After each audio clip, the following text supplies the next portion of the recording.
Mackenzie, Lemar, and Chris. and Chris. Hello. We Hi, have guys. a guest. Hooray. My friend Chris our friend Chris is here today. And I have a warm-up question for you guys because we're doing Cabin in the Woods, a very meta film. We won't get into spoilers yet, but do you have a favorite meta movie? It doesn't have to be horror, any genre, but it's a film that's self-aware of the genre that it's falling into and kind of poking fun at itself in some ways like this one does. I feel like we should make Chris start. It's like a hazing. Welcome to the pod. You have to answer first. Go. And if we hate your answer, And we hate it, you're gone. out. You don't get to stay for the rest. You don't survive the opening credits like a slasher film. Okay, so I'm kind of between a couple, but I would probably say That's Mackenzie's thing. I was gonna say being unable to pick. I can relate. I have that same problem.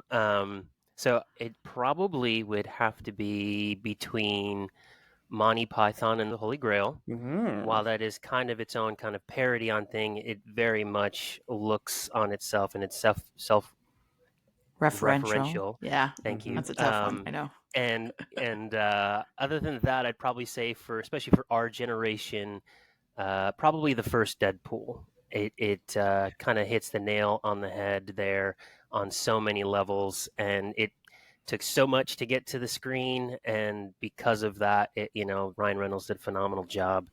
Not taking itself seriously, and playing with the audience throughout the film, and obviously trickling through the sequels as well. So. I hadn't even thought of that one. Like my head went straight to all the horror stuff, and I won't spoil any of the ones that I have in mind before you go, Mackenzie. But I hadn't even thought of Deadpool, and that's such a perfect candidate. And it helps when you have somebody that can break the fourth wall and make jokes about what's happening on screen and all the tropes that the audience is seeing. Good choice. Thank you. Okay, so Lemar approves. I guess you can stay.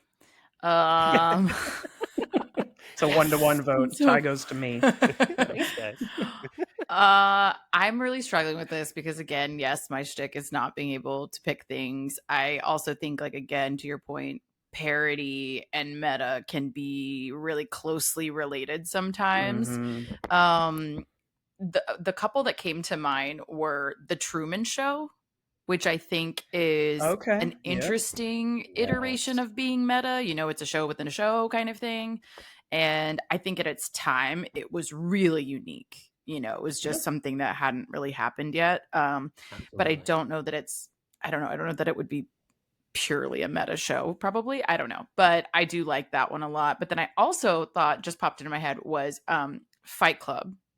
I think there's a lot of that, like breaking the fourth wall and like interacting with the audience, and kind of like, again, this is kind of that weird one of is like, is it purely meta, or is it just like breaking the fourth wall? That's the energy. Is it the like the self-referential nature of the character, and then Tyler Durden, and like some of those kinds of factors. So I thought that might be one that could be kind of right on the line, but I think that's a fun one for sure. Yeah, I never thought of it that way, but you pointing that out, it's also interesting that it's meta, but then it takes the audience for a ride at the end with the twist and whatnot. Don't spoil it if you've for some reason never seen Fight Club. If you're a monster and haven't seen it, you Honestly, fucking who hasn't weirdo. seen that movie? I like that your logic is that the people that don't watch Fight Club are all those 8-year-olds out there, you monsters.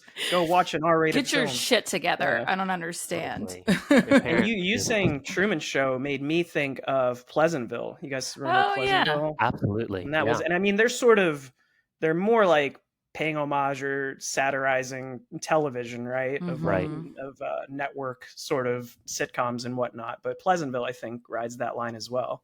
For sure. I could see that as well, yeah. Yeah, I agree. That's Is why I that your haven't seen pick? it. No. I think I'm going to go back because I'm going to get us back on the horror train. I think Scream will always be number one for me. I think it's kickstarted this whole thing, and I know that Wes Craven had done New Nightmare, I think the year before, 2 years before Scream, and that sort of got some wheels turning in his head for what he could do to reinvigorate the slasher genre. So I think I'm always going to go back to Scream. But I'd also throw honorable mentions. Just if you're listening to this episode and you love Cabin in the Woods, if you've never seen, obviously Tucker and Dale versus Evil, which is a great sort of self-aware backwoods hillbilly situation where they're not the bad guys at all, it turns out. Or Shaun of the Dead, obviously. I assume everyone's seen that one. Just a great zombie meta film. And then the last one that I'll mention that not as many people have seen is called The Final Girls. Have you guys seen that one? I was gonna say, I've never heard of that. That one came out in the last 5 to 10 years, it's this girl that gets and her friends get teleported into a slasher film from the 80s, and they're trying to survive while being aware of all the tropes of the films. Whoa. And it's kind of cool because they interact with the characters of the movie they get teleported into. So pretty good selection there if you've never seen any of those. Nice. So this was really just a vehicle for Lemar to give us a bunch of movie recs. Got it. I already forgot what you guys said. Pleasantville? Yeah, let's watch that again. 100%. Love it.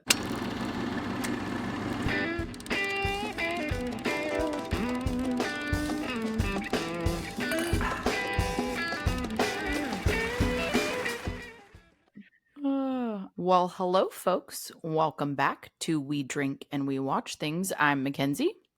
I'm Lemar. I'm Christopher. We have a guest. Yay! Well done. You nailed it. You nailed it. Yeah. You're doing. It's like you're a seasoned profesh.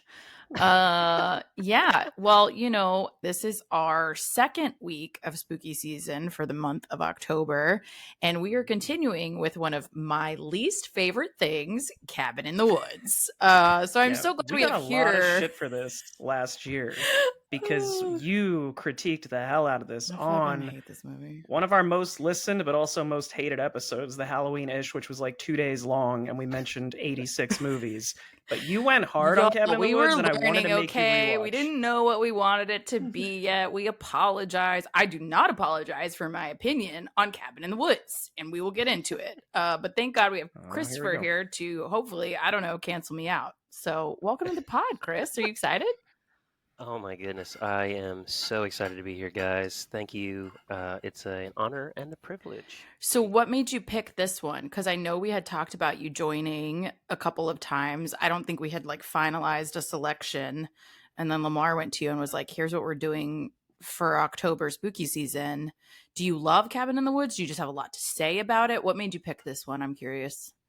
I just wanted to be on the show with you guys as soon as possible. And this was kind of the first one to come across the radar. He's like, I didn't even watch the movie. I've never even heard of it. I'm just here to hang out, man. I just wanted to see your beautiful faces and hear your wonderful voices, not just in podcast mode, but what a charmer in real time.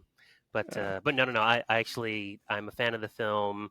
We'll talk a little bit more about what I think about the film now these days versus what it was at the time when it came out. And I thought because of how unique of a film it is and how meta it is in the horror genre, I thought it could be really fun to pick your guys' brains in real time on the film versus just hearing you guys talk about it, which is always a fun time, but really cool to see this side of it.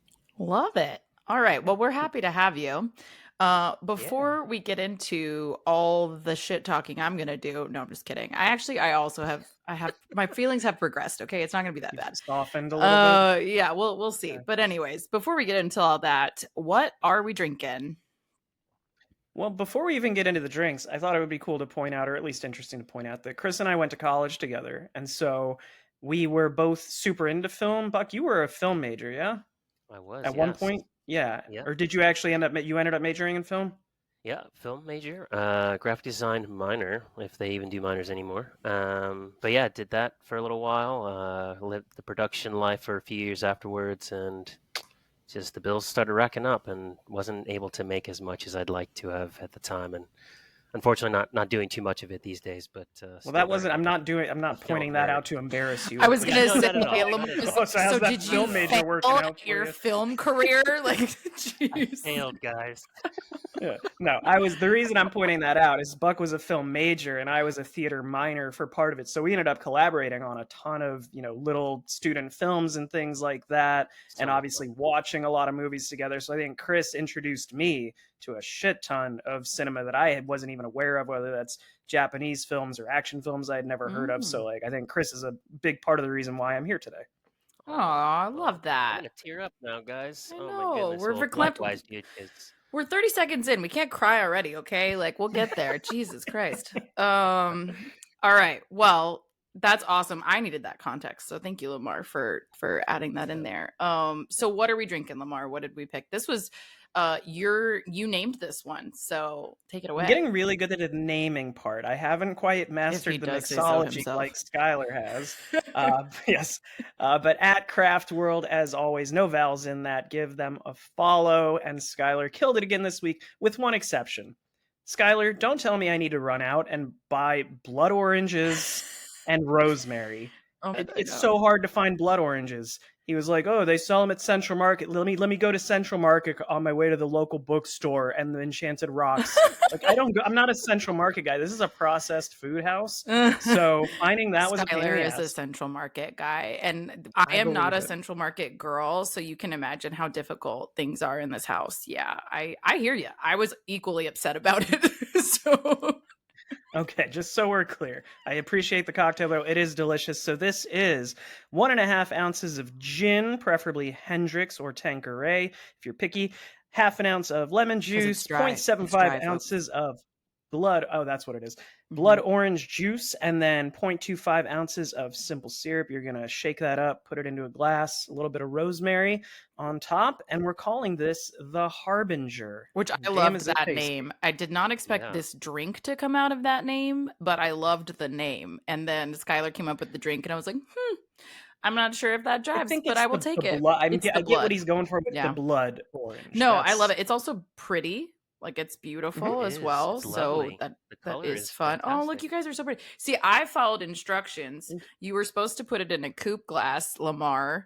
I don't own a coupe glass. I also am not that fancy. I was like, do I have this glass at home? I'm like, you guys look it looks very nice, actually. Both of yours look very nice. I'm talking shit. He did say you could also do, a high ball or a low ball. So, holy shit, this is delicious. It's the first time I'm trying it. I love that's what I do. I like to wait until we're on here to try it, but I didn't do that this time. But this is really good. Isn't it fun to I forgot the salt rim. Man. I forgot the salt rim too. It's a half salt rim. Don't get it twisted. It's not a whole salt rim. It's only the half. That's the half. Yeah, that's right. Don't ask me why. Cheers. This is a question for Skylar, but halvesies. Yes. Cheers. Cheers, man. Salute. Delish, excellent work, very pretty, 5 stars. Yeah. I also had difficulty locating blood oranges as well, so there was nothing at HEB. Also tried to find if I could see some at the Central Market, but I didn't even go for the oranges. I just went for the orange juice. It's the only place in town that I could find it. I was Googling it, like, where can I find it?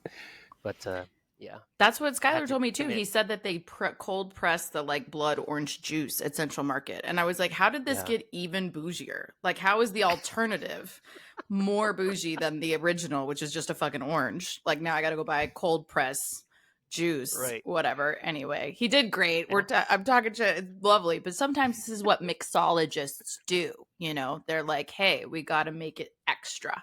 I was feeling pretty lazy yesterday. I was like, what are the odds I can just put regular orange juice and then a little bit of my own blood into this to blood or cutting corners a little bit. I didn't end up doing that. To be fair, I had to cut corners. I'll out myself here. I did not go get blood oranges because I was also annoyed. And How did Skylar make this drink, but he didn't leave you any blood oranges behind? I made it, but okay. But we have blood orange gin. So I did that instead. I did a blood orange gin, it also came out really nice, but I had to tweak the recipe a little bit because you guys know the recipe. So anyway, but it came out okay, but I'm sure the fresh blood orange would be better. So, whatever.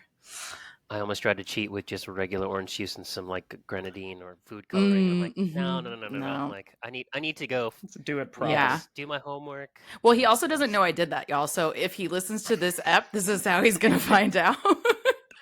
Which is how we're gonna eat. This is a little, this is a little Easter egg. We're gonna find out if he listened to the ep, because if he ever gets mad at me about this cocktail, that's how we know. So. We'll see. We shall see. Or you can do one of those things where you bring it out in the middle of a fight, like it just comes out of nowhere, and you're like, you didn't even listen to the episode. Listen to the app. Critique your People love it when you do that. Yeah. When like you're having an argument and you bring up something from months ago that has never come up before. I think it's a specialty, really. It really comes in hot and strong at the perfect time for sure. All right, but we digress. We're already distracted. We're gonna focus up, I swear. So Cabin in the Woods, which I'm obviously avoiding talking about, is from 2011. Jesus Christ. I just feel like I have to talk shit about it now. So it's from 2011. Just getting further entrenched. Yeah. You're like, I had an opinion and I'm never going to change fucking it. committing to it. Yeah, no. So it was rated very highly. I am the anomaly. We are aware. This is why you have roasted me before and you will probably roast me again. 7 out of 10 on IMDb. 92% for critics on Rotten Tomatoes. Very high rating. And then 74% for audiences. So yeah, very well received pretty much across the board. Does that jive for y'all?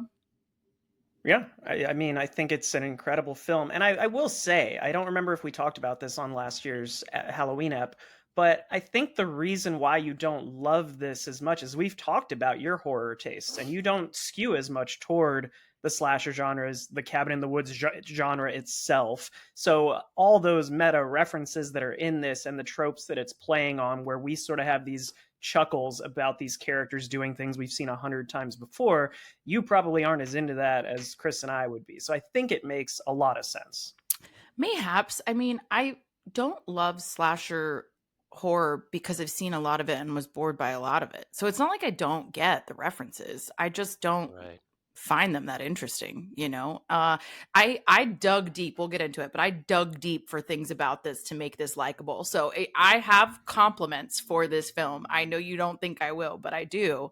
I just still don't love it the way that other people love it, is what I will say. So let's blow through some basics so we can get to the good stuff, because I feel like it's already starting. So the director, Mr. Drew Goddard, this is his first directorial outing, and he actually asked Joss Whedon to do this, apparently, because Joss also wanted to direct this, but they kind of came to the conclusion that Drew could do it. And I think from a directorial standpoint, he does a great job for a first film, for sure. So he's only done a couple things, as a director since then. He did Bad Times at the El Royale, which, if you haven't seen, is real fun. I think is really cool. It also has Chris Hemsworth, and he also did some episodes of The Good Place. I didn't see exactly how many, but it seems like he's done a few of those or several of those. And this is completely random note about him, but I thought it was relevant. He was raised Catholic, which I was like, checks out. That's right. I see it. I see it in the movie.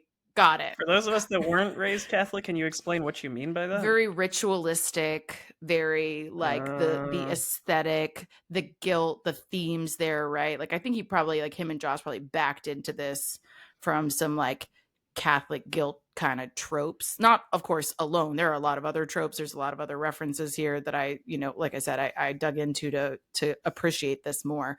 But I just think the Latin, like the framework of it, I was like, checks out. Catholic boy. Yep. Got it. Yeah, Catholics, the only thing I know about, I mean, I've been to a couple, the Puerto Rican side of my family. When I was a kid, we would go to Milwaukee, Wisconsin and visit them, and we go to Catholic church. And I do know the guilt thing stands out because that's the only church that I've been to where they actually still have Jesus on the cross. They want you to feel shitty about what happened. Every other one I go to just has a cross. Yeah, so when you go to a Catholic church, Jesus is still up there, the passion is judging you. Yeah, they definitely, Catholic church, every single mass, you have Jesus on the cross, which, fun fact, in Catholic church is called a crucifix.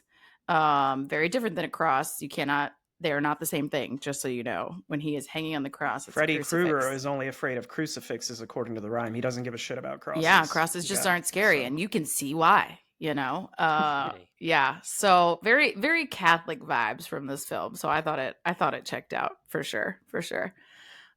We get into our writers. Obviously, Joss Whedon and Drew together wrote this. They did this in a weekend. It said, they wrote this script in 3 days, and my response was, "You can tell." But that's fine. Okay, Mackenzie's done talking for a second. So, Chris, let me talk to you about this. Are you aware at all of like the history of this getting made?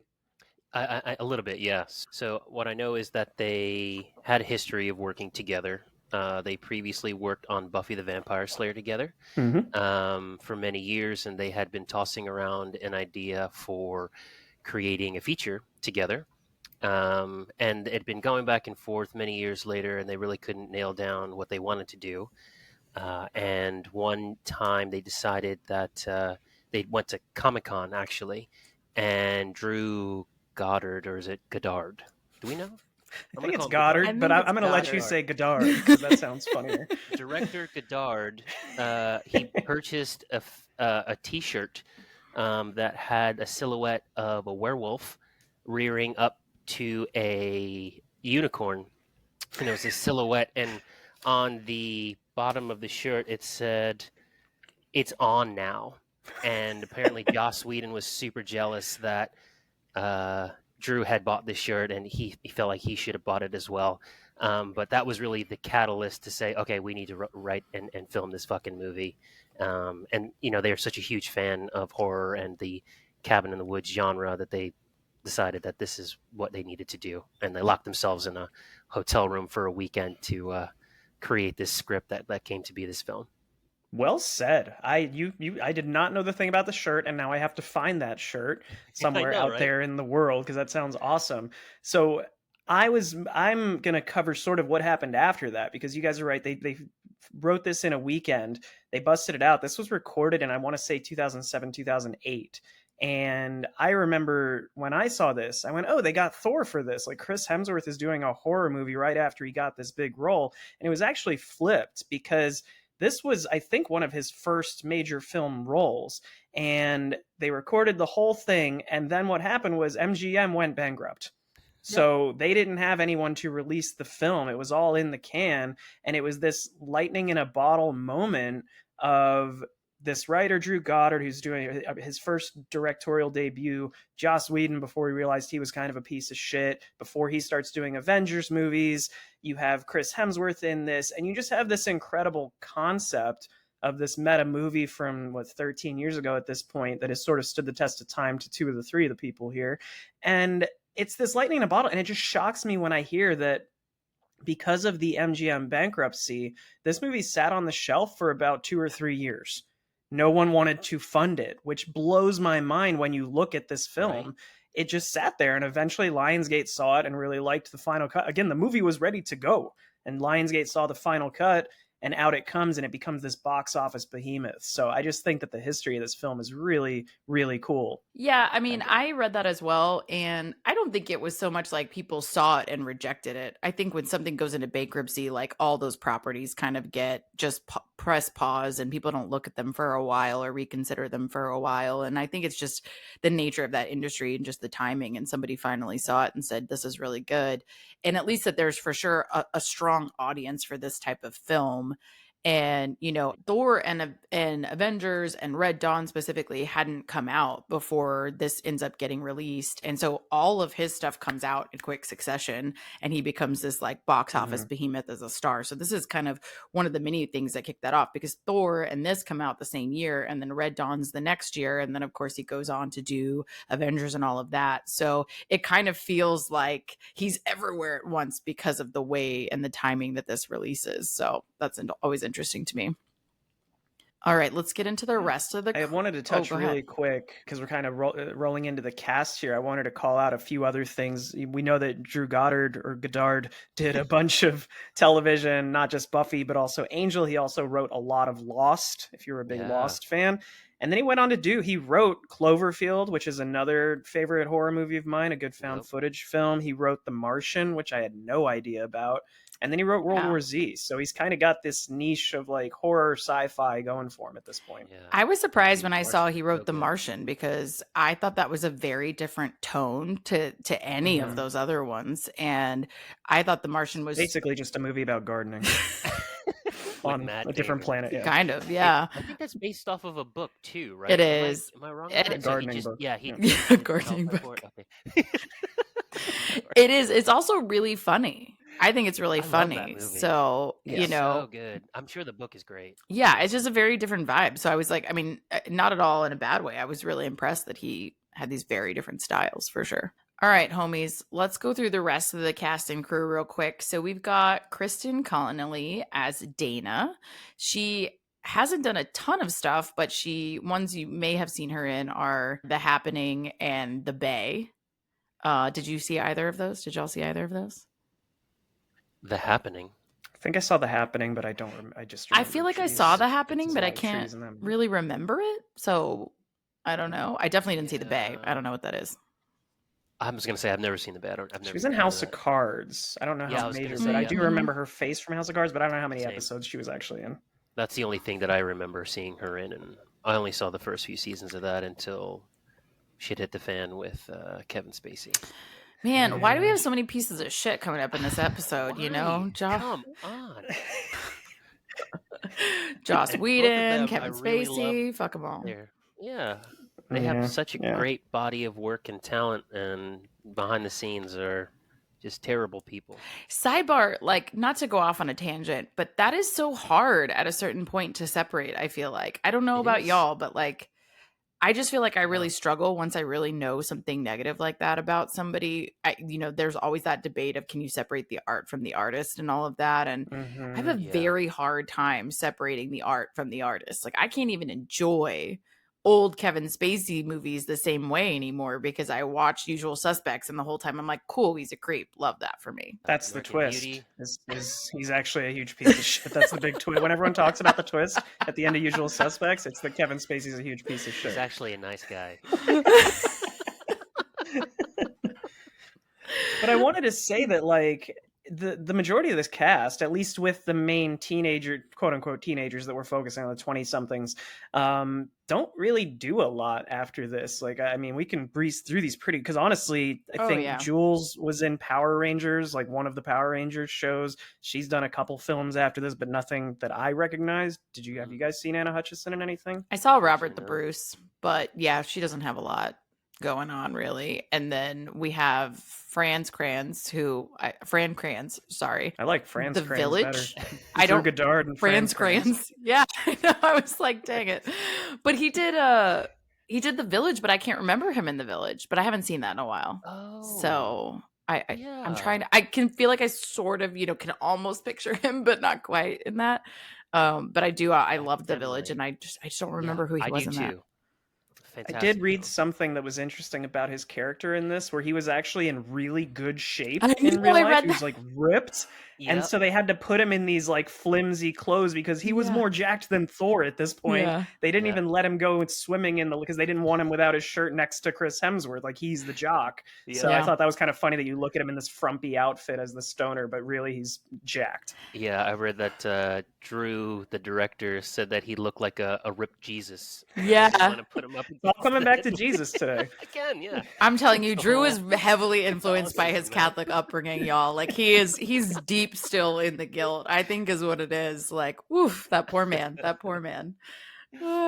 We also have Jesse Williams plays Holden, and I think the only thing he's done really is Grey's Anatomy for a fucking decade, so whatever. But two gems who have done a lot of stuff are Richard Jenkins, who plays Sitterson, and he's done a bunch of stuff that I love, but he's done everything. He's one of those great character actors who can just like insert anywhere, I feel like. And I just listed a handful. He did Shape of Water, Burn After Reading. I entered Eat, Pray, Love, which is probably not the most popular one that he's in, but his turn in that is fucking heartbreaking. He does an incredible job in that film. So he's been in everything. What do you guys like to have for Richard Jenkins that you love, that you remember him from? Step Brothers, right? Yeah. Jagaloons. Yeah, the dad. Yeah. That's like the main thing I've seen him in other things for sure. I mean, he's just one of those ones that when he's on the cast, he's going to deliver every time, but he's such a good chameleon in his characters that like you kind of forget that he's there until he like pops in and just steals the scene, right? Yeah. He really dominates 6 Feet Under for the TV show for having such a small-ish part on that. Yeah, I forgot. And then the only other recommendation that I'll throw out today, I promise, is if you've never seen it, Bone Tomahawk. I think he's the best part of that film, but it's like a Western horror. It's kind of like a Dusk Till Dawn has that Bone Tomahawk. So it's got Kurt Russell. Ooh, right. Love a Kurt Russell. Matthew Fox, speaking of Lost. Oh. Who's the guy from The Conjurer? Patrick Wilson, I think he's in it. But it's just this, it's kind of like how Dusk Till Dawn takes a hard right turn halfway. This starts out as a Western and it becomes sort of a horror, but like it does a good job of walking the line between like transitioning between both, and it's really enjoyable. I've heard of it, but I've never seen it. I remember thinking the cast is great, and I've had it like on my queue and something for a while. I just never got a chance to definitely watch it. It's incredible. And you like Westerns too, Mackenzie. I love Westerns, so that's news to me. All right, cool. I'm gonna have to check it out for sure. We also have Bradley Whitford, another one who I think is great. He plays Hadley. He's most well known, I think, for The West Wing, in which he is incredible, of course. He also did Get Out. He was one of the parents in Get Out, which is creepy, and he did a really good job of. He also did Saving Mr. Banks, which is kind of like a, saccharine kind of heartfelt film. But he's also done a ton of stuff, a lot of TV as well. But yeah, I loved him in The West Wing. I think that's probably my favorite turn of his. He was in Billy Madison, wasn't he? Yes. Yeah. He's such a dipshit in that. First thing I saw him, I know. Was it Roger? Was that his name? I think so. I think so. Yeah, that was the first thing I'd ever seen him in, and man, he just had me giggling every scene that he was in. Just how ridiculous he is. Oh my god, that laugh. That's so good, dude. That was good. That was good. It was triggering, but good, yeah. There's one other person that I want to call out in the crew here, because I'd said before this was kind of lightning in a bottle, and Heather Langenkamp, aka Nancy from Nightmare on Elm Street, was a makeup artist on this, because I guess her husband does like a special effects and makeup, has his own company. So she doesn't go by her actual name in the credits. It's Heather L. Anderson. Maybe that is her actual name, but it's not Heather Langenkamp. But I thought that was, again, just talk about all these things coming together at just the right time, and the fact that this movie took so long to come out. That kind of blew my mind when I figured that out. I was like, wow. I'm like, especially I read that she read the script and she's like, I need to be a part of this film, because she's like, it hit all the nails on the head for her, that she just needed to be a part of it in some way. Yeah, I mean, and she does a great job. Her job she covers awesome, and I love that she's involved. So I think the one last cast member I had, I just wanted to shout her out because she does a lot of things with Joss Whedon, which is Amy Acker. And she was in Buffy and Angel as well. And I just remember, but like, I didn't recognize almost anything else for her, but I recognized her immediately in this, of course, because of those. And so I think he uses her a lot, it seems like. I liked her a lot in Angel. She kind of plays two different characters in that. Yeah. And I think she was also in a couple episodes of Supernatural back in the day. She was, yeah. She did a couple of those as well. Yeah, I liked her in Angel too. I mean, she kind of like got to really take a more central role in that one for sure. It's been so long since I've seen either of those shows, so I'm going to take your word for it. It's funny. In college, peak procrastination, I had seen Buffy before, but I hadn't seen every single episode. I had done the thing where I'd like watched it when I had time. Because, back when TV, you had to watch it the week of or you missed it, right? So I just felt like I hadn't seen it all the way through. So I, in college, in peak procrastination mode, fucking watched all of the Buffys and all of the Angels in a row instead of working on schoolwork. Awesome. For sure. And I was like a full-blown insomniac the whole time. It was really bad. You want my hot take of the week? I think I'm going to make this a thing. Angel was a better show than Buffy. Oh, hot take of the week. Scandalous. I think in its totality, that is probably true. I think where it's maybe not true is the early Buffys. Buffy devolved for me is what I think happened with that one. Like a lot of shows that go on too long. For me too. Yeah, it just devolved. And I think that was the problem. I think Angel was like solid and tight the whole time and it was shorter. And so that's easier to do, I think. Yeah. And so I agree with you. I think on the whole, it's a better show. All right. Come back next week for Lamar's hot take of the week. Okay. Oh God, no. Is this a thing now? Let's not make this a thing. Also, it wasn't a hot take. Everybody agreed with you. So how hot of a take can it be? I feel like there's some listeners though that are going to be pissed because I'm not saying that Buffy was not empowering to females, and I understand what it did. And you had this strong female protagonist, but I just think on the whole, Angel did more with less, and it really developed its characters for I think it benefited by having, like you said, Mackenzie, a shorter runtime. I think it was 5 seasons. And it also benefited from having a smaller cast of characters to play around with. But that's true. Yeah. How many seasons was Buffy? Like 15? Buffy was 7 or 8, maybe. I thought it was 9. Angel started maybe, in like season 3 or 4, and then Buffy ended, I think, the season before Angel's final season. So there was a little overlap, but yeah. Interesting. Okay, I'm checking it because I wanted to be sure. So yeah, 7 seasons for Buffy. Yeah. And I think, well, because Angel was also, it was 5 seasons, but it was like a procedural, right? Like to some degree. It was very similar to solving mysteries. Right. Like it was like an SVU. It was like a procedural where it's like the same formula every time. And once you get the formula locked, if it works, it works, you know, and they did a really good job. So yeah, totally agree. Let's just do an episode on that. Yeah, let's just shift gears. No, listen, sign me up. I'm ready to move on. No, I'm just the plot summary of this one we're going to blow through really quick, very easy, very simple. A group of kids go to a remote cabin in the woods where a group of friends go to a cabin in the woods and like shit happens. Okay, that was recorded. Let's just do that.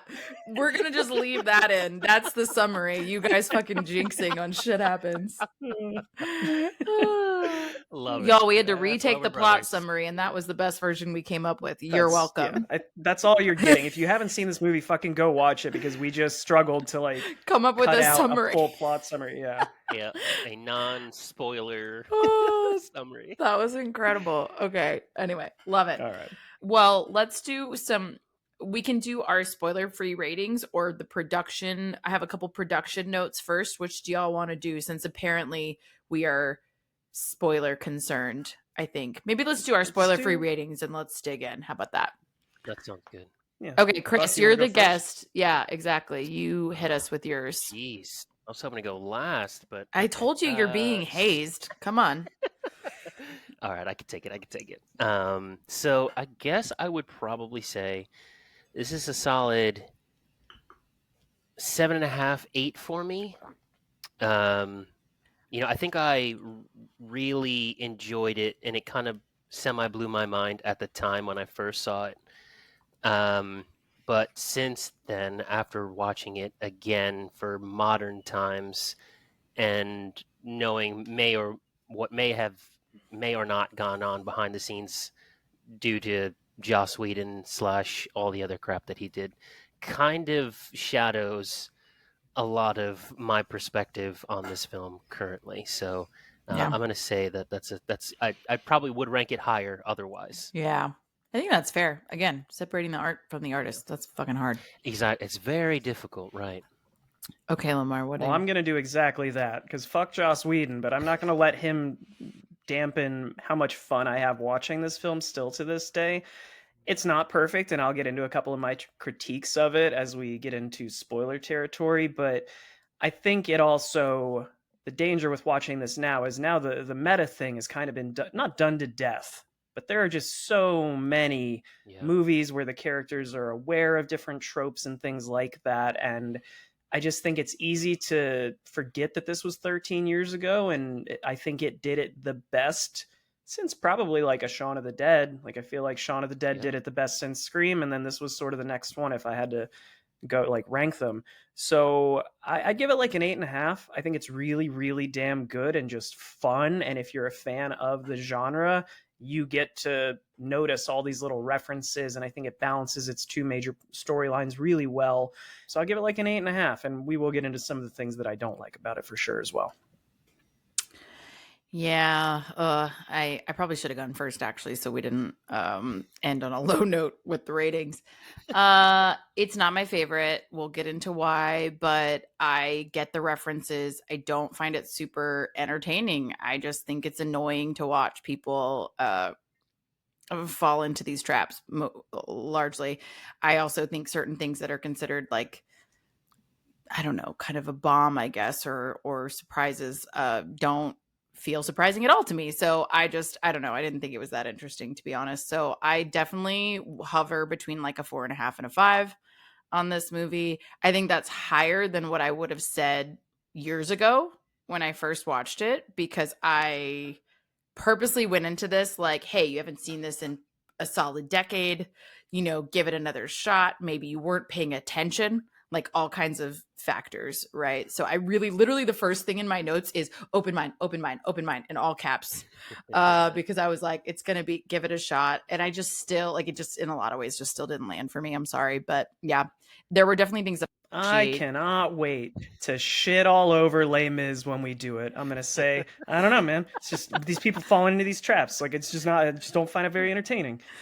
I just don't enjoy it. I don't know what to tell you. I just don't. It happens. But I mean, like, there are things about it that I liked a lot more this time, I will say. And there are some like references there that I'm like, okay, that one's cool. I maybe wasn't paying that much attention to it last time or whatever. So I mean, it probably would have been lower before.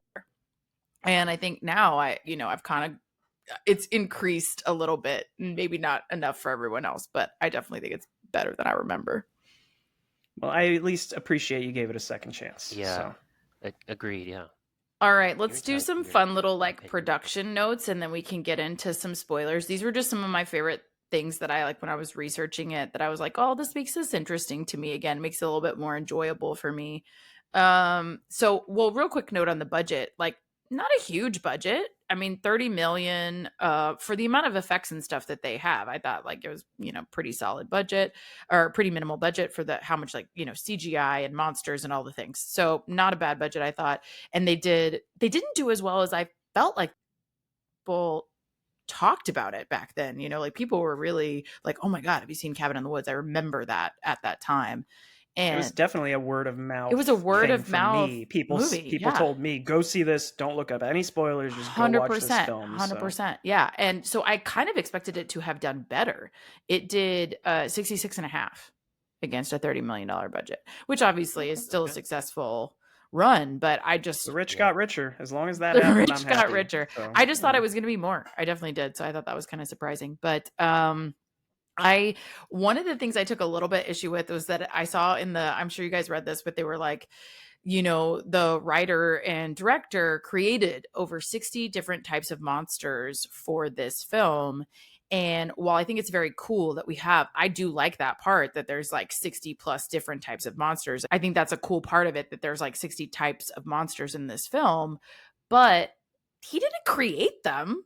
I don't like the way that they phrase that. Like, these are monsters that are in horror history and in the annals of all horror, and like sometimes literature references and things like that. That's just some guy on IMDb writing it that way, though. But I was like, are they trying to say, I didn't, you never know. You never know what they're trying to claim. Like if this was said in an interview or something, but I was like, they didn't create them. They just included them. But I did think it was cool that there were like 60 of them. I don't want to like spoil anything now, but once we get into spoiler territory, like I think I can explain that a little more. I was going to say I have a little bit on that as well. This really doesn't spoil too much, but I'm pretty sure it's kind of referencing the practical effects that they were trying to stick with for as long and hard as possible. That was kind of the director and Joss's point of view, that they wanted to do as much practical as possible and as little CGI when and all possible. And I think they had that amount of practical creatures that they created versus the digital stuff, the CGI stuff. I see. Yes. Yeah, that makes more sense. Makes more sense. Yeah. Cool. The other thing I thought was really funny, this is just like a silly nugget, is that Fran had to like really adopt this weed, stoner persona. Like we said, he was actually a very fit, pretty healthy guy. And one of the things is that he got a specialized joint rolling session, like 2-hour joint rolling session. And did you give him that, Chris? Were you the I know. I was like, who did they hire to do this? They also did a separate bong lighting session. Oh, really? Yes. I bet they did. They list them, y'all. They list them as expert consultants. I'm like, bro, find any dude in a dorm room, pay him $50 for the like materials, and you're good. And I was just, my note here is like, they hired a professional weed guy. Like, how do we get this job? Like, this is. Yep. It was incredible to me. I was just like, okay, he had to be tutored on how to be a stoner. Never, ever heard of that before, for sure. I read that it cost about like $5,000 to create that bong. Oh, yeah. I read that too. It was like fully functional or no? Yeah, it was a fully functional thermal mug and bong. And it was like it guess just for the amount of metal and or tinkering it took to create this thing, and the fact that it was like telescopic and collapse itself. Yeah, and it was one of the most expensive pieces of props that they had to do for this film, which leads me to believe if they're spending that much money on just a simple prop, like why couldn't they just rethink something else? But I appreciate the commitment that they decided to do with this piece of prop. That is commitment. Do we know where that ended up? Like, does somebody own that now? Is it in a museum somewhere? So. Like, especially since it's a working. I want Fran to have taken it home and like not use it at all. You know what I mean? I just want him to like have it on a shelf, and so like weed fans everywhere are just upset that this thing exists and they can't use it. I feel like that's right up there with like the briefcase from Pulp Fiction, right? Yeah. Like this is like a top tier movie prop. It's legit, man. Even I'm not a big weed person. I mean, I definitely don't smoke weed. Like I'm a gummy person. I'm admitting to more crimes on the pod. I apologize. But I'm not a weed person, but I was very impressed by this prop. I was like, that's legit. Like I would buy that. I mean, if it existed, I would buy that. That's fun. I've always been more of a heroin guy. if we're gonna admit crimes on the pod. I feel Is like that legal in Texas? I feel like we covered that on an earlier episode that you're big into the heroin. Wasn't it like church camp related, right? Oh man, good times. All right, homies. I think, we've teased around it for far too long. It's time to get into the thick of it. So for those of you who have not seen this for some reason and are still here, turn around, don't drown. It's spoiler time. All right, go nuts, people. Give away all the spoilers. Have a great time. Well, I wanted to start, obviously, with the opening. I love that we immediately jump in. So it's kind of weird when we're trying not to spoil this at the beginning, because that original plot summary, which we edited out of the episode, gave everything away. But this movie kind of starts by giving a few things away. Like, you don't know how they connect, but we start out in this very mundane scientist environment, and it's just this very boring conversation about their lives and stuff like that. But I love that we start out with that. We get that hard cut scream out of nowhere with the title card. I just think it sets the tone so well. I don't know. Any thoughts on that?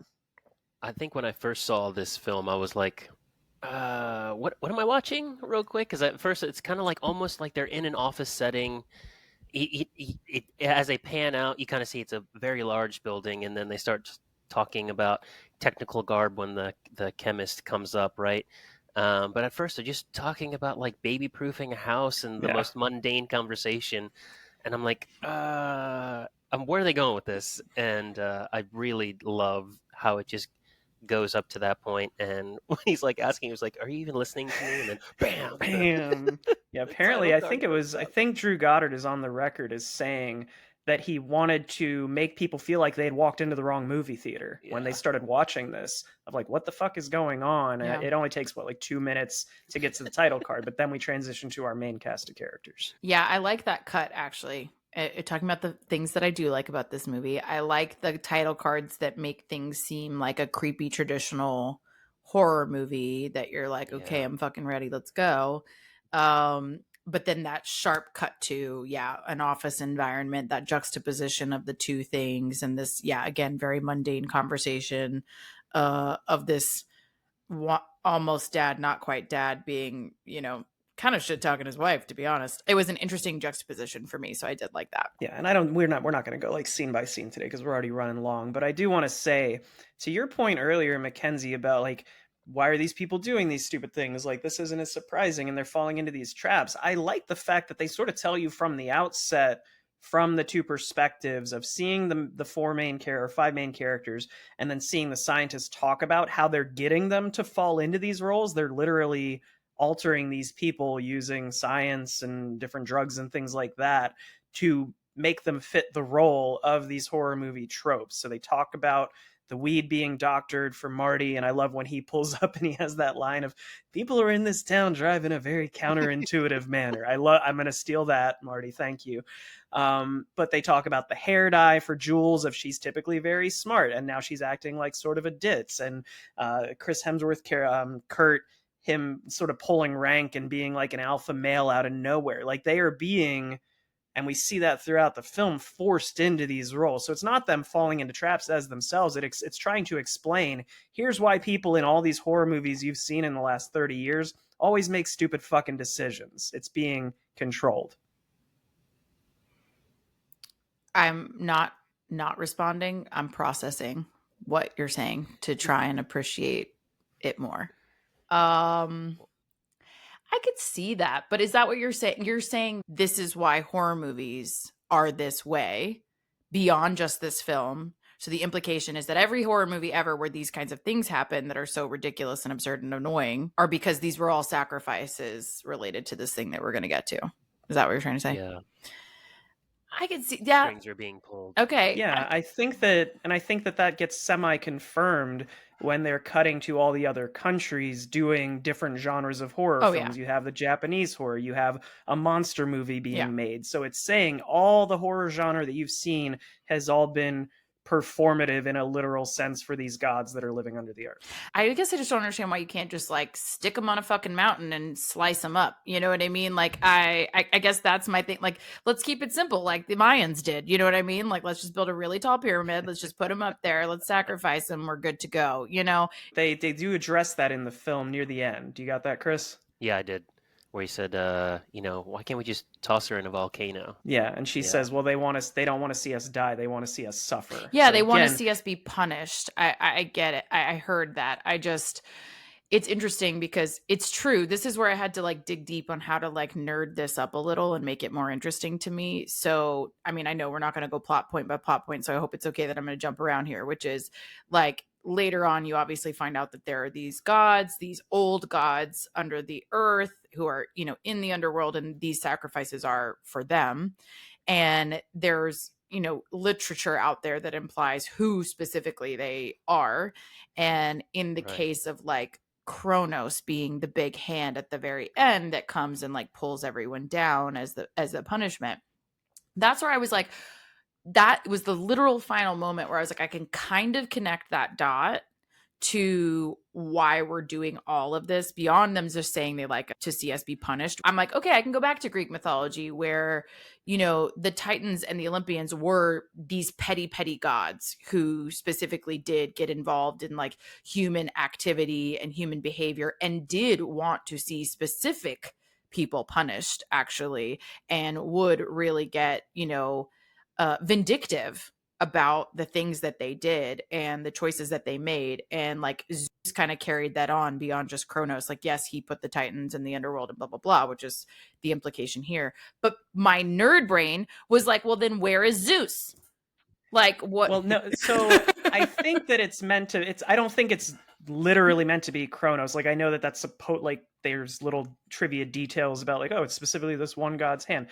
A second interpretation that I've seen is that the gods in this case are a metaphor for us, the viewers, of we like to watch these repetitive as fuck tropey films because it makes us feel superior. And if I watch a bad horror movie and I storm off and I want a refund, like the gods are kind of a metaphor for us, the viewers, as well.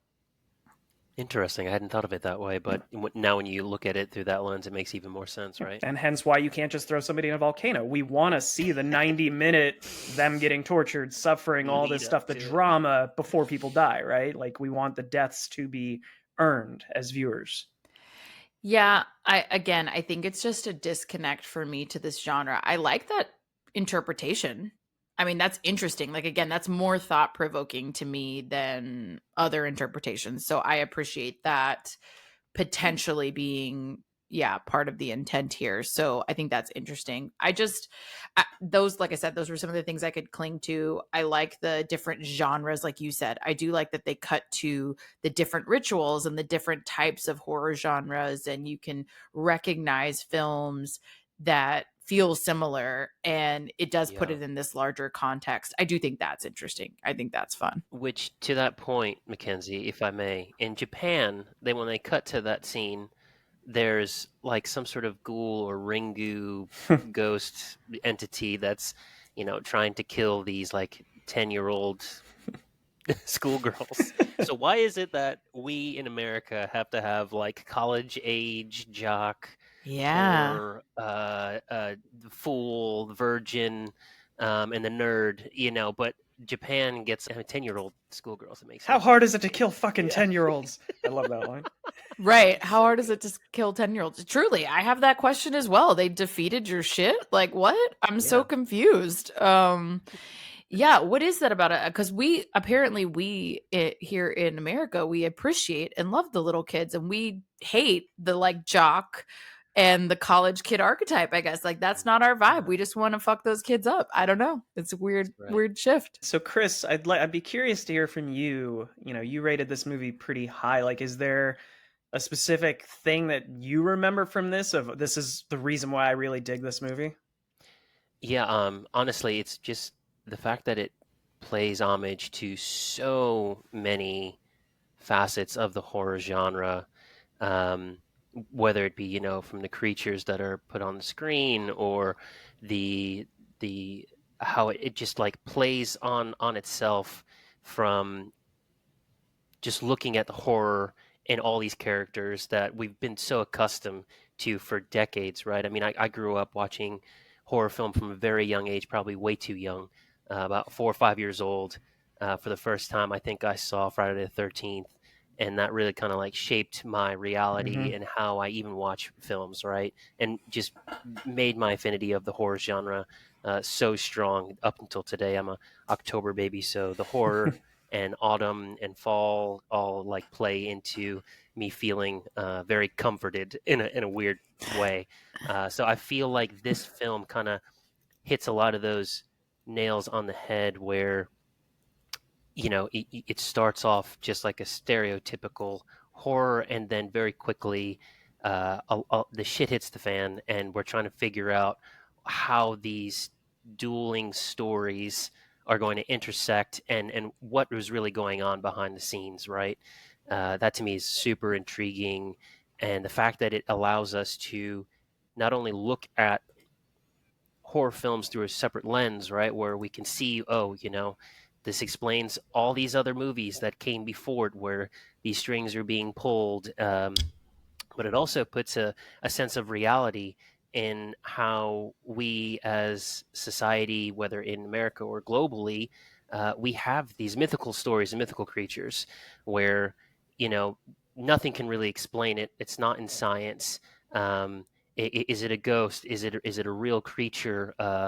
And that it also, like, it affects us on a human level, right? It doesn't matter where you are, where you're from. These stories have been around for a millennia, right? And more so, they've been passed down.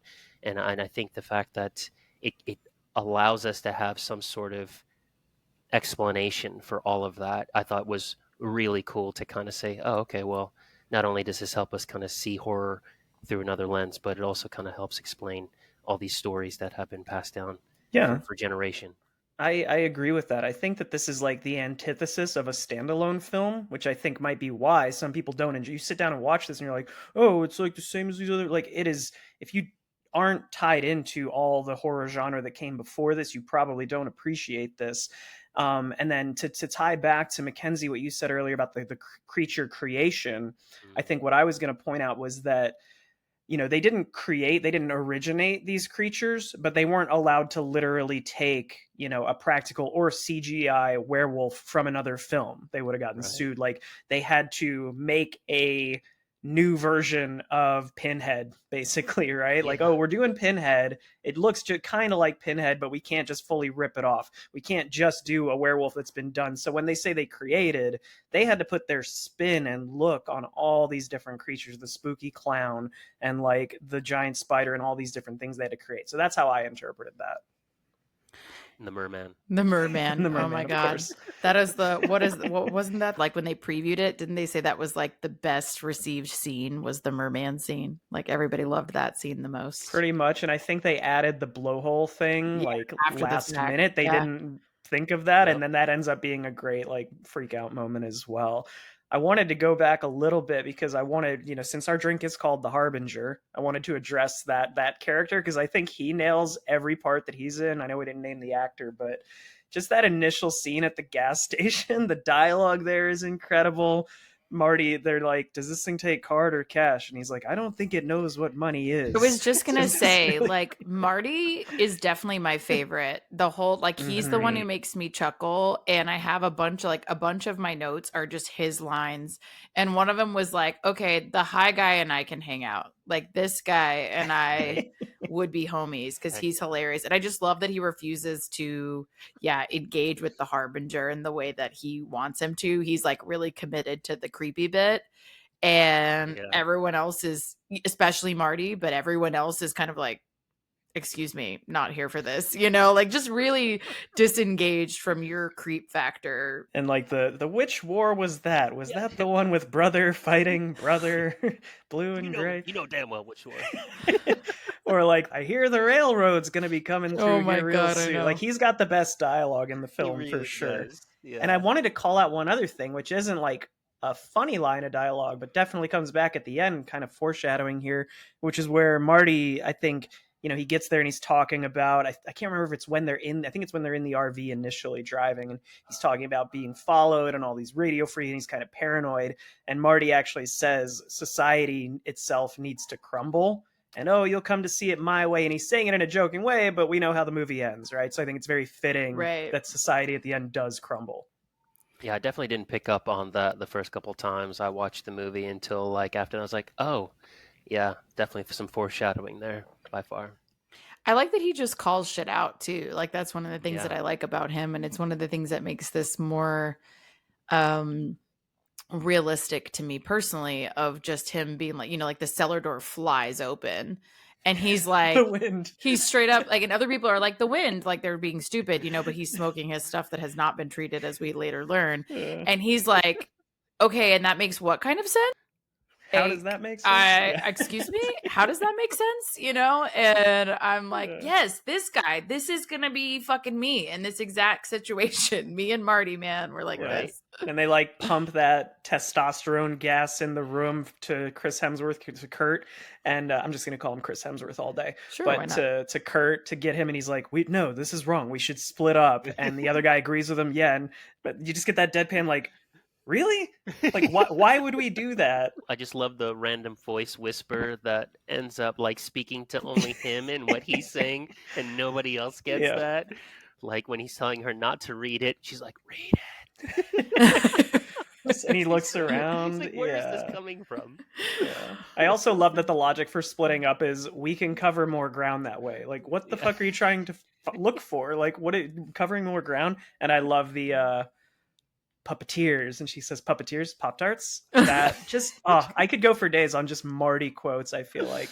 But so good. There was one other like random thing at the beginning that I wanted to call out, which is when they first get their rooms at the cabin, and we find that there's that one-way glass, that one-way mirror on the wall, and the guy Holden sees her and then knocks. They trade rooms. I was like, I find it weird that he goes into the other room. Like, they trade so she can see. He knows she can see him, and he immediately takes his shirt off. It's not weird. Like, it's fucking on purpose.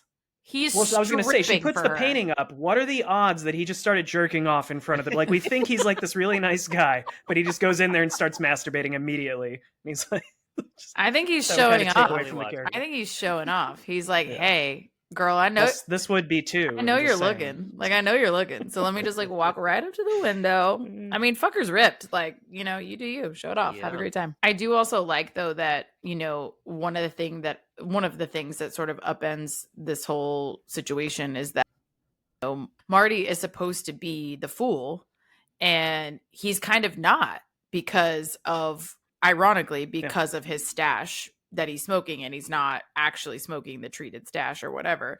And I kind of like secret stash. Yeah, like I kind of like that is what upends it. I think that's kind of interesting and like fucks with the whole plot, because they were surely trying to turn him into the fool, by treating this and making him, dumbing him down like they've done with these other characters.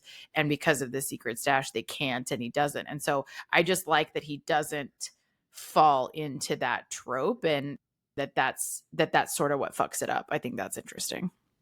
Yeah. his character kind of evolves throughout this. Like, we know, like, he does show up as a typical stoner, but as he gets more aware of what's going on, and then he ends up being kind of the hero. Like, we do not expect him, and it helps that, again, the dude's in really good shape, because when he shows up all like soaking wet in blood, and I'm like, oh, he's got like some biceps on him when he's like attacking the monster. But yeah, I really think that Marty's awesome. I love the party where he dares is it Jules, where he dares Jules to make out with that moose on the wall. Oh my god. Clearly not a moose. But what did we think of, like, I liked the dual parties where the moose, scientists wolf, are downstairs, same difference, like, doing whatever. their thing. Yeah. Where the scientists are betting on, you know, what the monster's going to be that shows up. They've got their own little party going. Upstairs we have that party going on. So, like, any reaction to, I guess, in general, just this, what's going on underground with the scientists kind of not just manipulating things, but also having their own little shindig down there. I think that she, what's her name? Amy Acker's character, I can't remember. Lynn, I think she calls it out in a way that makes a lot of sense to me, of, you know, people got to cope with this, basically. Like, you got to get through the day of, we're sacrificing people in a really brutal way and we're punishing them, but we're doing it for the sake of humanity. So, you know, there's a greater good here, quote unquote, and you have to sort of disassociate, you know, from that. And so I think it makes sense. It's really hard to watch. You know, you're like, wow, you're betting on these people and how they die and what order they die in. Right. But it jives that if you were in this situation, you would have to cope in some way and normalize it in some way and gamify it, literally gamify it to make it be something that you can disassociate from. So I thought it made sense, but it was also like a moment of levity. It's kind of funny as well. It's another moment of, like, you know, the list of the different potential monsters, you know, and so that I think is kind of a fun moment for you to kind of, and you get a little preview too of who all is, you know, coming, which I think is cool, like a teaser trailer inside of the movie a little bit. Yeah, that list that they have going is so ridiculous and amazing at the same time. Yeah. Yeah, no, I thought it was very interesting because, you know, I definitely agree with everything you guys just said, where the audience is kind of really identifying on the underground party, really, with the new guy, the new security guy, right? Which begs to be questioned. Why would they hire a new guy on, like, the biggest day of the year, right, when shit could possibly go wrong? But anyway, so yeah, he's looking at it as, like, you know, what's going on here? He doesn't know how to feel about it, and then we're just left to see the shenanigans that these people are using to, like you said, to cope and to hopefully get through the day and make some money at the same time, hopefully, if they win. That you know, if this was reality, that absolutely the crew behind the scenes would be doing the exact same thing. But I did want to mention, for the party going on upstairs and the wolf makeout scene during the prop creation, the prop master, pretty sure it was Heather from Nightmare Before Christmas, Nightmare on Elm Streets. Yeah, same movie. You know, kids watch either one. The prequel. Same diff. Yeah. Her husband was the main makeup effects artist, and they dusted the tongue of the wolf in powdered sugar to give it a dusty look and also make it easier on the I wrote down, I was like, is the tongue taxidermied? Like, do we think, even in the context of the story, like, is that a real tongue in there? Definitely. Yeah, it's the most bizarre wolf head taxidermy, and I don't believe in taxidermy, especially with wolves, my goodness. But yeah, it definitely it's a very difficult scene to watch in many ways, but it just adds to the ridiculousness of what these characters are rationalizing, right, from the drugs and or chemicals that these puppeteers are putting into their bodies to do that they probably wouldn't normally do. Well, another scene spinning off of that is sort of like, it's harder to watch now that I'm, you know, 13 years older than I was when I first saw this. But they explain it away, but the scene with the sex scene, or about to be sex scene, where they're basically like convincing this girl to sleep. I mean, it's her boyfriend, but like they are baiting her into taking her time. They're like, show us the goods. Like they're putting on a show for these gods. It's explained away by that. And there is that shot where they cut to all the scientists like waiting with bated breath, but then they have to pump in the chemicals to get her to do it. Like that feels a little grody nowadays, but again, it's explained away by this is what the viewers, the gods want. And you know, that is a trope of horror of the 80s and 90s, especially, of like there is nudity. Like that was a reason why a lot of us 12-year-olds were watching it, right? So like I get what they're saying there, but it hasn't aged great. I would definitely agree with that, especially now that we know how Joss Whedon is as a person, and to know that he was part of the writing process and one of the main writers on it, and that the scene didn't age well with me as well, and that's another reason why I think I didn't rate it as high as I possibly could have for kind of those reasons as well. I was just going to say that I think, Drew Goddard, at least, again, that Catholic guilt rearing its ugly head. This poor guy really struggled with this scene of making her take her top off and having to see it, him as a director and her and crew members seeing it. And she actually had to kind of appease him and tell him, like, it's okay, man, it's not a big deal. So it's good to know in retrospect that she was comfortable, and even if he wasn't totally comfortable. But yeah, I don't think you can take away that Joss was obviously a part of the writing process, and that part kind of sucks. But at least she was, she was comfortable with it. And that actress, Anna Hutchinson, she's actually Kiwi. Did you guys know that? I did not know that. Yeah. She's a New Zealand-born actor, and man, when I saw a quick interview with her answering some questions, and she has a phenomenal Kiwi accent, and I thought she did also equally phenomenal on an American style as well. That's kind of like the bummer with horror films, is that you want to make every character likable because you want the audience impacted, but eventually you got to start killing them off. I think it's very intentional in this that the first death doesn't happen for like 40 minutes. If they take their sweet time letting us get comfortable with these characters, and unfortunately it is Jules because of that's the order that it, like, she has to die first because she had sex or whatever, like but it's a bummer when she goes because we do really like her character. And even though she is being forced into these sort of ditzy tropes of this character that she's not actually that person, you still know that she is like a sweetheart at her core, so it is hard to see her go. But going, like, spinning off of that into just the dumb things, the last thing that I'll say about that, I like that they have the scientists zap the weapon out of the character's hand, like they electrify it, because that's another thing when you're watching horror movies. It's like, oh, I think I killed the killer, but I'm gonna put my weapon down and like investigate or what. It's like just frustrating when you see that, and it's like, why are you doing this? This movie, I think, is aiming to answer that. Of they shock her, and that's why she drops her weapon. So it's just another one of those. Yeah, I thought that was a very clever little tidbit to all those moments where we're just like, as the audience, like, what? Hold on to your weapon. What are you doing?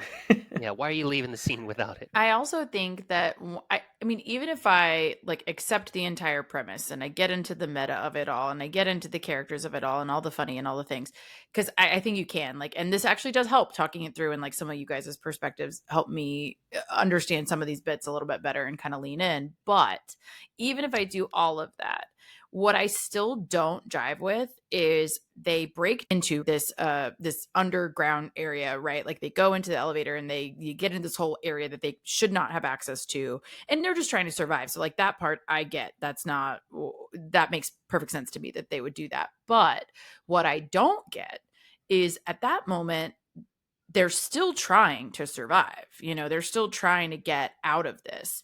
And then they discover the monster cages, and she lets them all loose to protect themselves from these people coming to get them and sacrifice them or whatever. She doesn't know all the context, but she's just like, let's sick all the monsters on these people. That feels so fucking stupid to me, because that helps you for 2 seconds right now. In the short term, it's going to help you, sick the monsters on these people, but they're coming for you next. Like how likely is it that you're then going to die from these monsters being let loose? I interpreted it more as they're in a room being shot at by assault rifles. They're not getting out of there unless they do something. And it was also, I think there's a line of dialogue where she prior to that has pointed out they're now aware that these people, whoever is down here doing this, are the ones that have tormented them and caused the deaths of 3 of their friends. Yeah. So they're like, yeah, maybe we die, but we want all these people to suffer too for what they've been doing to us. But would you make that pivot like that? I just don't think that's that realistic. Like if you're fighting for your own life, in a 0.25 second decision, you decide, all right, fine, I'm gonna die, but fuck y'all too. Like I just felt like that was an unearned pivot. If there were to that. 12 guys with machine guns shooting at me, I don't know what other choice I have except now. I will say I hate the fact that there's a room that's not being guarded with a big red button that lets all the monsters loose. I explained a little bit of it away this view through because I'm like, oh, the guy who first tries to put a gun on them in the elevator, he was the guy manning that booth. But still, you're gonna do some why is there a big red there, button that's just like, let all the monsters out? When are we ever going to need that button? It's always the red button. Yeah, why does that button exist? For sure. I just think it's kind of short-sighted. It doesn't quite jive for me. Like there were no other options but to let out all these ridiculous. Did you see any other options? Totally Let me push back on that. Like, what else would you do in that situation? You are so defensive of this movie. Like, you... Don't put this on me. I'm putting you in their shoes. I'm saying, what else could they have done? I'm saying, I think that you can spend more than 0.25 seconds making the decision to let out a fuck ton of monsters. Like, give it a quick think would be my suggestion. Before we make this jump, 10 more seconds of think time, and then it would have been okay. Not necessarily. I don't know. What else would have? What else would have come up? What else could you have thought about? I just think like if you actually think it through to its conclusion, and you're gonna die, accepting that you're gonna die either way, and you're just trying to take everybody out with you. I don't know that they fully got there before they're letting all the monsters out, and maybe that scene takes another rewatch for me, but I don't feel like they have just resigned themselves to death really at that point when they're letting all the monsters out is my thing. And I just feel like that's an immediate direct threat to you, obviously after they kill everyone else, you're next. Yeah, I have a feeling in the writer's room they were kind of thinking of what's the best way we can get all of these monsters out kind of at the same time. And this was kind of like the best way to do that. And that part is interesting to see them all, like interact with each other, the monsters interact with each other, and then the people that they end up attacking. And that does make, for an interesting scene for sure. One other thing that I don't, before we like get into this entire climax, one other thing I don't like about this is I don't like that we're supposed to, I'm trying to remember the first time I watched it. And when Kurt is setting up for the motorcycle jump, I'm like, did they expect me to forget about the force field? Like, I know he doesn't know about it, but we, the viewers, know about it. They showed it to us in like one of the opening shots of this Falcon or whatever running into it. And so that I was like, why would you? I think it would have been better if they didn't have that shot at the beginning. And it turns out, oh, they can't get out anyway. They should have just not had that first shot. I agree. I don't think it's a surprise for sure. Questioning it, right, of what's going on. But I guess that's kind of like one of the first moments we kind of see, with the exception of the one dude on the roof that said they've left the nest, they're on time. Yeah. Like, other than that, that's the only thing where we're kind of led as an audience to kind of see, there's definitely more going on here. Making that connection. Exactly, right. Yeah. Did anybody, I meant to Google this. When they say there was the only year that the US failed was 98 and there was a glitch, what is that? Yes. Okay, so I did do some research on that, and there are a lot of theories, but the main theory online that people speculate is the movie The Faculty, which came out in 1998, where the entire cast, the main cast, all survived this horrific situation, and nobody actually died. Only other side characters died. Yeah. But I thought that was like a really cool nod. I like that theory a lot. Movie. And the fact that they kind of played homage to that, if that's what that is, would be. But there's other theories as well, but that's like the main one from what I found online. Because I was like, what is this? And I did a kind of deep dive. I think that's a cool reference, of like that's the one that didn't follow the formula. Yeah. Yeah. And then like I do, though, speaking of nobody dying, when the Japanese kids are celebrating and he just leans over the monitor and goes, "Fuck you." I love that part. I like when Bradley Whitford is giving that heartfelt speech where our protagonist is getting her ass kicked by this monster, and then he just turns and is like, "Tequila is my late." Like, I love that because at the end of the day, they're just doing a job, Right. and even the awkwardness of this work party. There's these little throwaway lines in there where a guy walks up to a girl and he's like, "It's, you know, what a coincidence that you like ballet because I got you ticket," and she just walks away. Like, it is the quintessential work party. You have the intern there. I like that they throw in that mundaneness as juxtaposed to all this other horror stuff happening. Yeah, I agree. Definitely very relatable, right? We've all been there with the random parties and trying to just make it through the day, whether it's potential doomsday or not. Yeah. Just a regular day for them, really. You know. I also have the note, though, that the intern is way too old to be an intern. I was like... I mean, maybe this is one of those tough companies to get your foot in the door and they want 10 years of horror movie experience. Yeah, I guess so. I guess you have to have been around the block a little bit. But there also is like a reference to him later where he's like supposed to be holding up a sign, and we know when they cut to him on the little like surveillance camera, and you can't read it, right? And you can't read it, but you're supposed to be able to read it. They tried really hard to make it legible, and they couldn't. And it was supposed to be something like, "I'm in da-da-da room, please help, this is the intern." You know, it's supposed to say like in all caps, like, "This is the intern." And I was like, man, I wish that was legible because I would have enjoyed that for sure. That's a bummer. I will say one of the only other things that I don't enjoy about this is that of all the monsters to initiate that first attack when they choose which monster, the zombie redneck family thing, I feel like they could have gone a different direction for the monsters that are going to take up the first or the middle third of the movie, because of all those options when we see at the end. I'm also curious how the hell would the unicorn or the merman have played out in a dry land like area. Right. But I'm just like, really, like the first time I watched it, I remember being disappointed with that whole board. And it's like, oh, we're just getting these like zombie killing family backwoods thing. Okay. Not to be confused with regular zombies. They did not win the best. Very different zombies. I have a note too. I was like, I think that their 100% clear rate has a lot more to do with the people than it does with them. Like, they're not that effective, it doesn't feel like, but the people are being made to be real stupid. So that helps. But they are, I also like that the girl who plays, what is her name? Patience, right? Patience or Patrice? Yes. Yeah. I like that she's super fucking typecast. Like, this is her shtick in every movie that she's in. She's like a zombie-esque type of character. What else has she been in? She did, gosh, they listed them out, but she's in a couple like zombie-esque movies where she does that. One of which is Twilight, and she's totally like a little army type of character who just kind of like goes after people because that's like her job. And I was like, so this is her job in Hollywood. This is like her whole shtick. Like, the little creepy zombie girl is her typecasting, which I thought was funny. Yeah, so we get like this entire rollout of all these monsters. We get all this chaos, which is just this incredible, as a horror fan, climax to watch of just all this shit going on. You're getting creatures and serial killers and references, and you're like, oh, that's supposed to be The Strangers, which might be another one of our October watches this year, and that's supposed to be this movie, and that's supposed to be this movie. So that just, it's like a mark out moment after mark out moment as a horror movie fan. But then we get to the actual, okay, here's what's going on with it. Becomes obvious to the characters.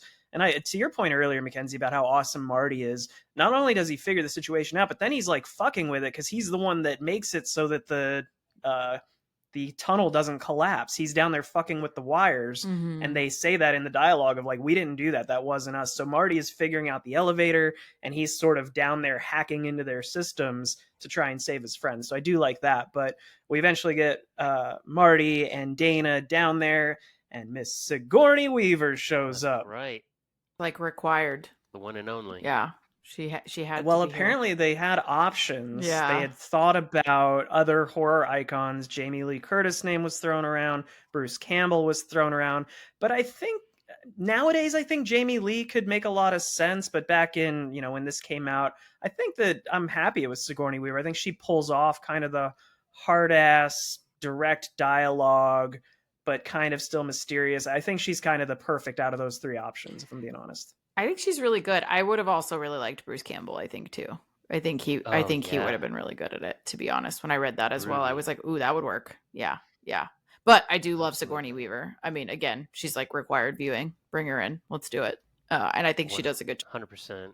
And I did also read she was a huge fangirl on set and was super excited to be in a movie with a werewolf, and kept asking over and over again whether the werewolf would be on set that day, and asking to take pictures with it when it officially was. Isn't she rich enough she could just buy a damn werewolf? Right? Why does she need to be on? How adorable is it that Sigourney Weaver is a werewolf fangirl? Like, of all the things, it's I think that's just super cute that she was all about it. Just made me love her even more. Right? I think it also ended up being her. I didn't know this until I looked at his, and again, fuck Joss Whedon, but I didn't realize he had done Alien Resurrection back in the day, widely regarded as one of the worst Alien films. But Sigourney Weaver's in there, so I think that connection probably also led to her being in this. Mm-hmm. Did he write that? I think he wrote and directed. I could be misremembering, but I wrote that in my notes. French director for the Resurrection. I can't remember his name. But I think maybe I wouldn't be surprised if he wrote it. Mm-hmm. Yeah. I also didn't know that he wrote Toy Story. He was one of like 4 writers on the original Toy Story. Yeah. Fuck you, Joss Whedon, for ruining all these things for me. That's his whole shtick, just being garbage and ruining things for us. Thanks, Joss. Yeah. So now we can get to the moment that Mackenzie wanted to spoil before we even got 10 minutes into the episode. Listen, we fixed it. The giant hand comes out. And we end on this, they decide to, after this struggle, let society crumble. I actually like the way it plays out. The fact that Dana is initially okay with sacrificing Marty, and then she's got the gun on him. The werewolf that Sigourney was so excited to see shows up. I wonder if she had the choice of I need that in this scene, bring him down to attack her. Also didn't understand why her character doesn't point out to Dana that there's a werewolf behind her. Obviously Marty's not saying anything, but she isn't yo dog, behind you, over your shoulder. But we get this final fight, and then they apologize to each other and decide to just let it all burn. So Mackenzie, what's your reaction, at least, I guess, to the ending? What are your thoughts on, outside of the Greek god of it all, just this ends on kind of a downer, but it's also been foreshadowed the whole time? I mean, people suck. So yeah, fair enough, guys. Let's just burn it all. Why not? I do think I think it's an interesting choice. I think it's an interesting choice to just decide to say, fuck it. I mean, to your point, at this point, there are so few choices, you got to kill Marty, or you got to let this happen. Then, time obviously passes and there's basically nothing to be done. So I think with the way that it shakes out and her being interrupted in that decision is interesting, because she kind of doesn't really get to make that choice. And would she have? That's literally what is in my notes of would she have actually shot him had she not been interrupted? And I also turned that on myself of would I shoot him if these were the options? And I don't really know. I don't know if you can bring yourself to do it in the time that you have. You know what I mean? In that time crunch, I don't know that you can make yourself do it. So not in 0.25 seconds. Right. Not in 0.25 seconds. Yeah. You can't decide that quickly. Some of us take a minute to think about things, She definitely thought more about shooting her friend than she did about releasing all those monsters down there. Truly. She was just monsters, let's fucking do it. Shoot my friend and save the planet? Maybe not. I don't know. No, I thought it made sense in the context of just the way that it shook out. I think it's an interesting choice. I do think it's kind of a downer though. Yeah, totally. Of just the shift to fuck them. Let's just, humanity needs a reset anyway. Give somebody else a chance. I'm give the monsters a chance? Cool. Sounds good. Buck, any reaction to the ending? I just thought it was a really cool way of basically ending on not only a down note, but it's kind of an epic down note where it kind of removes any sort of possibility of a sequel, right? Where people survive. Mm-hmm. This is going to happen again, and the puppeteers are going to puppet, and but more importantly, I thought Marty having a victory joint at the ready to celebrate with his good friend, his last surviving friend, was also a good hallmark to the stereotypical stoner fool that he very on played brand into so well. Yeah, very, very much on brand. Yeah, as well. I think that the ending, I'm happy. The ending I enjoy. I mean, it is a downer, but I think it works for two reasons. Like you said, I don't really want to see a sequel to this. Me neither. If you did it again, we know how it would become tropey in itself. Of like, oh, there's going to be scientists. They're going to do this. Like, I get we could do that, but that's just I don't think it watch works another again horror movie, for sure. You know. Yeah. And then I also like that it just, I feel like this movie doesn't hit the same if at the end of it there's no gods involved. They just get down into this lab, kill the scientists, and then that's the happy ending. I don't think that's a more compelling film than what we get. No, I agree. I agree with that. I also like that somebody asked Drew Goddard if he was going to make a sequel. And he was like, did you watch my movie? Like, it's literally impossible. So yeah, I thought that was fun. All right, homies. So have your ratings changed at all? Are they the same? Are they better? Are they worse? Where are we at? I would say that mine are still at a 7.5, 8. Yeah. Somewhere in there for sure. Yeah. I mean, it's good to rewatch this film. I'd seen it a bunch before this podcast, and then I, refreshed a couple of times. And it still holds up in many ways, but there are some scenes that unfortunately don't. But I think on the whole, it definitely is a very fun watch for anyone who is a fan of horror, slasher, of any kind of really horror genre, and good to see things through another lens. Yeah, I think for me, I don't remember. I think I gave it an 8 or an 8.5 at the beginning, which tells you how like stubborn I am in my beliefs. I don't fucking remember. But yeah, I think it's about the same. I don't think much has changed. I said the things that I really, really enjoy about it. And I think for when it came out, it was super groundbreaking, even if the meta stuff has become a little more predictable these days. I think the performances are good. I think the payoff in the end, the last 20 minutes, is just batshit insanity that is so much fun to. If I'm ever like flipping channels and it's in the last 30 minutes of this, I'm gonna leave it on because I want to see that entire sequence. But a couple things that I didn't like about it: don't like the big red button of death that's very convenient. Mm-hmm. I think there's a few lines of dialogue that don't hit, and there's a few things I don't enjoy about it. But it does enough right that I'm going to stick with my 8.5. I think it's damn near perfect horror movie. Yeah, I mean, I think there are a lot more things that I enjoyed about it on this watch than I did in the past, or that I remembered enjoying, I should say, the first time, because it has been a while. So I have only seen it the 2 times. And I also think it could get better on a rewatch, having talked about it with y'all as fans of it. So like there were parts of that helped me just talking it through, enjoy it a little bit more. I think I'd probably come up a little bit in my rating. I think I was at like a 4.5, 5. I'd probably say like 5, 5.5, just with the We did it, Chris. Just with the conversation. So yeah, maybe a little bit on a rewatch, maybe it would go even higher, but it's still like, it's just not the most enjoyable to me. I just don't. I like some of the effects, and I like a lot of the dialogue. I think a lot of the dialogue's funny, and so yeah, it was more enjoyable than I remembered for sure. Well, thank you, Chris, for joining us on this one. This was a good choice. You'll have to come back on, either spooky or non-spooky movies. You'll have to come give us all your info, all your insider film knowledge. Like you're the profesh here, as far as I can tell. We're not. Perfect. Well, it has honestly been a pleasure, guys. Thank you so much for having me. And anytime you have me back, I will be here with bells on. I don't have to bring bells. Absolutely.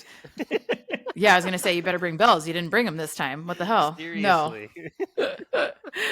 Well, thank you all for joining, fam. Come back next week for one that I haven't seen yet, and I can't remember, Lemar, if you have, but likely going to be The Strangers, which we mentioned a little bit earlier, which I'm excited about. I've heard good things. I haven't seen it yet, so excited. It's different. We're trying to mix it up with the films that we're covering. Yeah. So this one's kind of a slasher. We're talking The Strangers is sort of like a home invasion type thing. We did Babadook already, which is more that elevated horror. So yeah, good amount of variety this month. Nice. Yeah, absolutely. Between now and then, though, what should they do, Lemar? They should follow us on our socials. We drink and we watch things. Instagram and TikTok mostly. We promise we're going to put out more reels. I've been slacking lately. I've been also, slacking you can now, too. We're both slacking. We're on YouTube now as well. So if you want to watch video form of the pod, you can subscribe on there, and that would obviously help us get some more eyes on the product. So if you don't already follow us on YouTube, search We Drink and We Watch Things. We did figure out you might need to use the ampersand. Not fucking ampersand is killing use the our ampersand. SEO. What the fuck? Yeah. What a shit show. Search engine optimization is bullshit. Lamar's texting me. He's like, I can't find it. And I'm like, just use the ampersand. What do you mean? It's ridiculous. Yes. But also, fun fact, coming soon to Spotify as well. So Spotify has recently released the ability to have video. So we will be back uploading our videos for our prior eps there as well. So feel free to check it out there too. Nice. Also, feel free to email us at wedrinkandwewatchthingspod. Depending on when this one comes out, I'm trying to remember when we're recording our 1-year anniversary, but there might still be time to send us an email or a voice memo, whatever it might be, just to give us some feedback about what you liked from the pod this last year, what you didn't like, your favorite episodes, your favorite movies that we covered, movies you wish, anything at all. We don't, just give us something. We'll read our favorites during that 1-year anniversary, and the winner, like our favorite, will get a $200 We Drink and We Watch Things koozie. Well, Lamar is trying to tell you is that we have no material for our anniversary episode, and I'm tired of watching movies. Need you to help us out. No, I'm just kidding. Yeah, please give us a shout. Tell us your recs. Tell us your feedback. Would love to hear it. But for now, go have a drink and watch a thing. Cheers. Cheers. Cheers. Clink, clink, clink. I'm out. I'm out.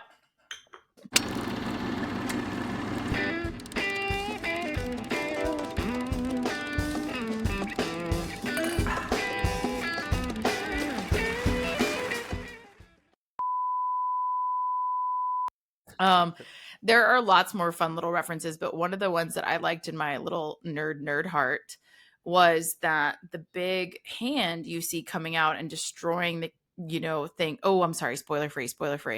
I'll say Mark. So anyway, at the end of the movie, Mark. At the end of the movie, I love Lamar's face. He looked like I just stabbed him in the eye or something. He was just like, no. Thank God this isn't live. I love this is an outtake. Canceled. I just want us to. You want to talk about getting canceled? I just gotten us canceled. I want to show Lamar's reaction there. That's the outtake. Mark, outtake, all the things. That was incredible. A group of kids go to a remote cabin in the woods where their fate is unknowingly controlled by technicians as part of a worldwide conspiracy where all horror movie cliches are revealed to be part of an elaborate sacrifice ritual. I like it. Now, is that like the IMDb summary? Yeah. That is giving away way too much. Lot. So we need to just do our ratings and move into spoiler territory because I feel like that sucks. Can we actually, Mackenzie, would you be okay with just cutting? I feel like nobody's going to make it this far into the episode if they haven't seen the movie. I don't know why you would be listening this far in. Yeah. But well, what would you want it to be otherwise? Can we just can we retake that and just trim it down to just a group of friends go to a cabin in the woods and shit happens. Okay, that was recorded. Let's just do that. We're going to just leave that in. That's the summary. You guys fucking jinxing on shit happens.